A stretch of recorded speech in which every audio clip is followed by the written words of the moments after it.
ఈ 2026 మీనరాశి వాళ్ళకి ఎలా ఉంటుంది? లాస్ట్ బట్ నాట్ లీస్ట్ అన్నట్టుగా మీనరాశి వాళ్ళకి 2026 గోల్డెన్ ఇయర్ అని చెప్పొచ్చు.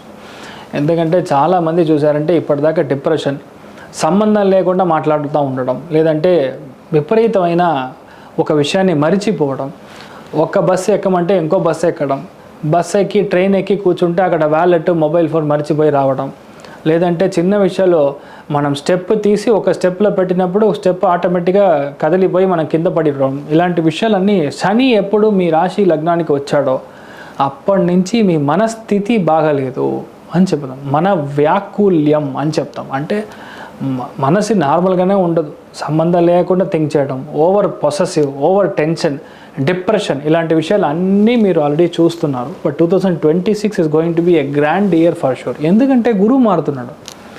జూన్లో గురువు మారడం అనేది విపరీతమైన రాజయోగం మీకు. ఎందుకంటే ఇప్పటిదాకా మీకు ఒక చిన్న విషయం కూడా లేదు, not able to start anything, చాలా కష్టపడి ఒక విషయం చేస్తున్నాను అంటే ఇప్పుడు మారిపోతుంది. పంచమ స్థానంలో గురువు వచ్చినప్పుడు లైఫ్ టైం అచీవ్మెంట్ దొరుకుతుంది. అచీవ్మెంట్ అంటే పిల్లలు సెటిల్ అయిపోతారు, అంతే.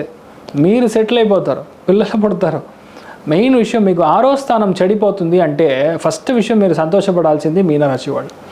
6వ స్థానం చెడిపోతుంది అంటే ఏమర్థం అంటే మీకు రుణం ఉండదు, అంటే అప్పులు ఉండదు, రోగం ఉండదు. అంటే ఏంటి? No diseases free.